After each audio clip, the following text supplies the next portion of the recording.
Assalamualaikum warahmatullahi wabarakatuh.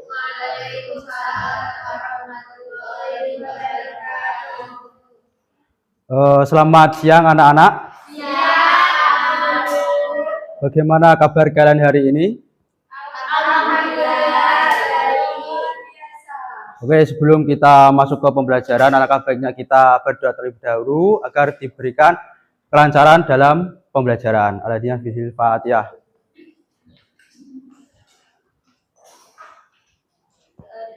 Oke, sebelum kita masuk ke pembelajaran pada hari ini, Bapak ingin mengulas kembali pada materi minggu pertama minggu lalu. Itu soal urgensi menjaga keseimbangan ekosistem. Nah, kita telah belajar tentang banyak hal. Alam itu menyediakan banyak sekali sumber-sumber yang dimiliki seperti udara yang bersih, air yang melimpah, dan pangan yang banyak. Terus kita juga telah melihat bahwa kerusakan lingkungan di sekitar itu dampaknya sangat besar seperti banjir, tanah longsor, terus terputusnya rantai makanan sehingga mempengaruhi hasil panen kita semua. Nah, pada hari ini Bapak akan menjelaskan metode konservasi. Nah, metode konservasi itu ada dua macam. Yang pertama in situ dan ex situ. Nah, sekarang Bapak ingin kalian melihat dari gambar kedua ini, apa perbedaannya? Perbedaan mendasar dari kedua cara melindungi hewan ini, dan mana yang lebih baik untuk sifat alami hewan tersebut.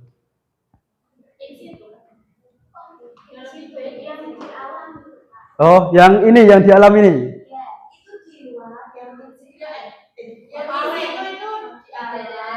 Di dalam. Di luar. Ya. Terus mana yang lebih baik dari antara ini kedua ini? Dua-duanya baik, saling berhubungan ya. Baik. Nah, sekarang ini adalah pengertian dari konservasi in situ. Nah, konservasi in situ adalah konservasi flora, fauna, dan ekosistem yang dilakukan di dalam habitat aslinya atau di dalam kawasan. Nah, agar tetap utuh dan segala proses kehidupan yang terjadi berjalan secara alami. Kegiatan ini meliputi perlindungan, contoh perwakilan ekosistem darat dan laut, serta flora, fauna di dalamnya. Nah, konservasi in situ ini dilakukan dalam bentuk kawasan suaka alam, seperti cagar alam, suaka marga, terus taman komodo atau pulau komodo itu, nah seperti itu. Atau hutan lindung. Misalnya di daerah kalian biasanya ada hutan lindung kan. Terus tujuan dari konservasi in situ. Nah, tujuan dari konservasi in situ itu menjaga keutuhan dan keaslian jenis tumbuhan dan satwa beserta ekosistemnya secara alami melalui proses evaluasinya.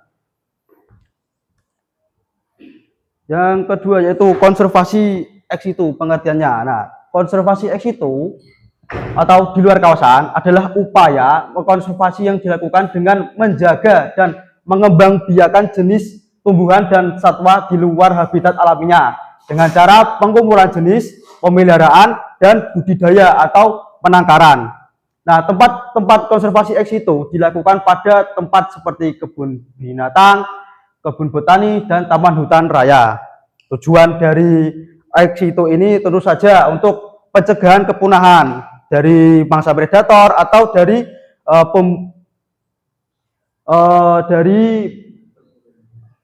perburuan liar. Terus yang kedua ada rehabilitasi dan pembiakan. Nah, menjadi tempat rehabilitasi hingga populasinya aman untuk dikembalikan ke alam. Terus yang keempat, pelestarian genetik. Untuk menjaga keanekaragaman dan kemurnian genetik untuk menghindari depresi genetik pada spesies tertentu. Yang terakhir, penelitian edukasi. Lah, gunanya untuk menjadi sarana observasi ilmiah, pendidikan, dan peningkatan kesadaran masyarakat. Baik, setelah Bapak jelaskan, saya ingin kalian untuk duduk berkelompok ya, isinya 4 orang. Satu kelompok isinya 4 orang. Atau sudah duduk berkelompok ini? Sudah ya. Dan sekarang Bapak akan memberikan kalian atau LKBD, nanti kalian bisa berdiskusi dengan kelompok kalian masing-masing.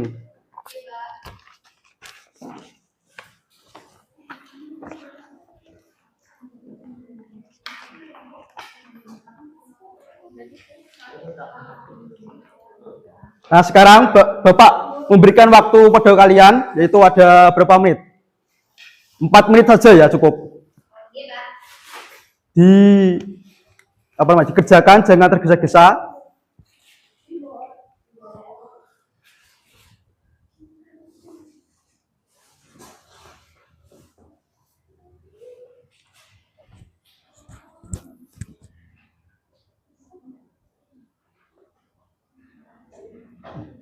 Menit ya, jadi lupa.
Oh, iya boleh.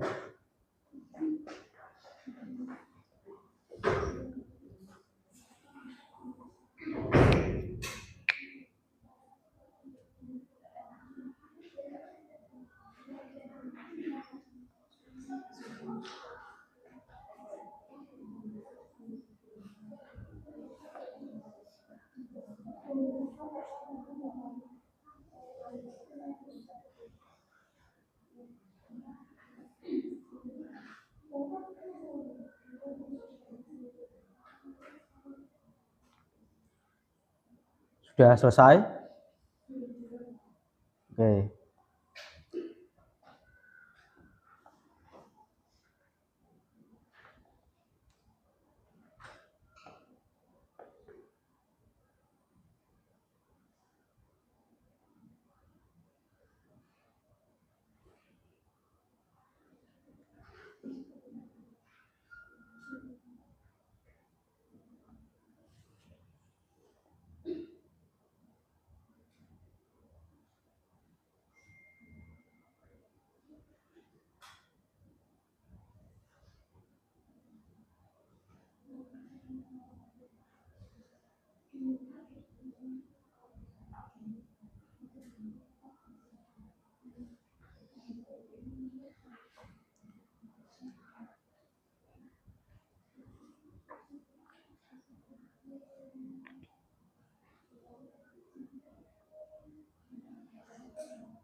Sudah?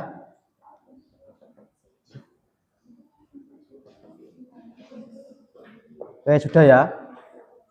Baik, Bapak akan menunjuk salah satu kelompok dari kalian untuk maju mempresentasikan hasil diskusi kalian ya. Perwakilan dari kelompok satu bisa maju ke depan. Jangan lupa perkenalan nama kelompoknya. Oke, perkenalkan saya Muhammad dari kelompok satu. Untuk aktivitas belajar satu klasifikasi kemudian konservasi. Yang pertama ada Taman Nasional Komodo.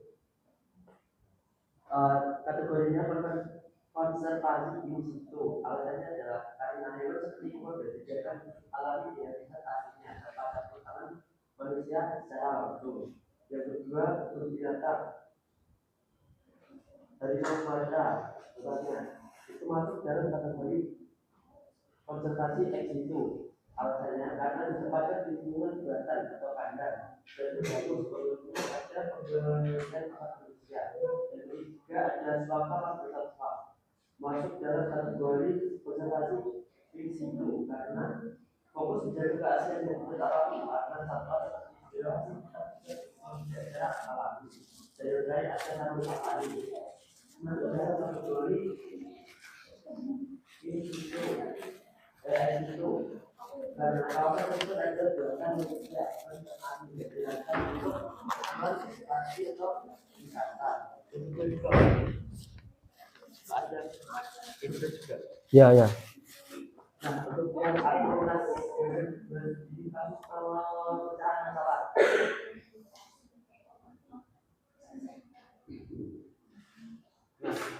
hasil jawabannya proses yang pertama kondisi darurat untuk biasa tidak marah kemudian Nggak urip. Nggak melaku ini. atau predator. Yang kedua untuk intervensi manusia dalam operasi atau kebersihan buka dalam hutan.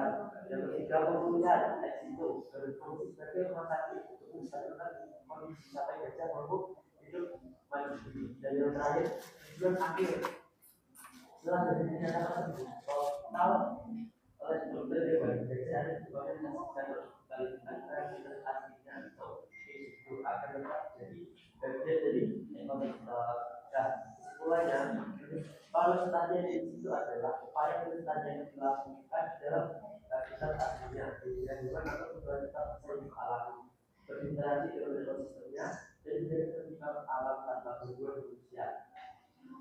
Sedangkan pelestarian di situ adalah upaya pelestarian yang dilakukan di luar habitat aslinya menggunakan data juga tujuan utama untuk pemulihan medis, penangkaran, riset atau mitigasi dari acara penyelidikan.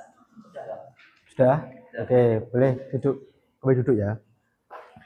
Nah, jadi tadi jawabannya Mas Ari sudah benar. Yang di bagian studi kasus gajah terkena jerat. Nah, sebaiknya kalau gajah terkena jerat terus terkena infeksi, seharusnya kan itu di perawatannya di ex situ. Nah, kalau di ex situ itu perawatannya mudah, terus terkontrol oleh manusia. Tapi kalau ada yang tanya, kok kenapa nggak di in situ, Pak? Kalau di in situ malah itu membahayakan gajah sendiri. Karena apa? Ya tadi gajah terkena infeksi, tidak bisa berjalan dan tidak bisa cari makanan sendiri. Terus kalau obat-obatan bisa, tapi untuk mengantarkan barangnya itu sangat mahal sekali. Oke, terakhir yaitu adalah kesimpulan. Nah, kesimpulannya adalah in situ menekankan pada perlindungan kawasan untuk menjaga keberlangsungan proses evolusi dan keaslian ekosistem. Sedangkan ex situ berfungsi sebagai langkah intervensi atau dukungan terutama bagi spesies yang terancam punah untuk tujuan pemulihan populasi, rehabilitas, pelestarian genetik, serta sebagai sarana penelitian dan edukasi bagi masyarakat. Sebelum kita mengakhiri pembelajaran hari ini, Bapak akan memberikan kalian post-test untuk mengukur ke tingkat kepemahaman kalian ya. Saya berikan waktu singkat saja, 1 menit, ya cukup.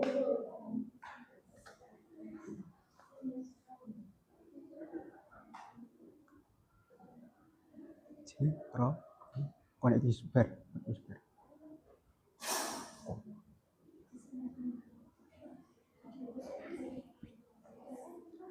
Oke, baik, sudah mengerjakan prosesnya.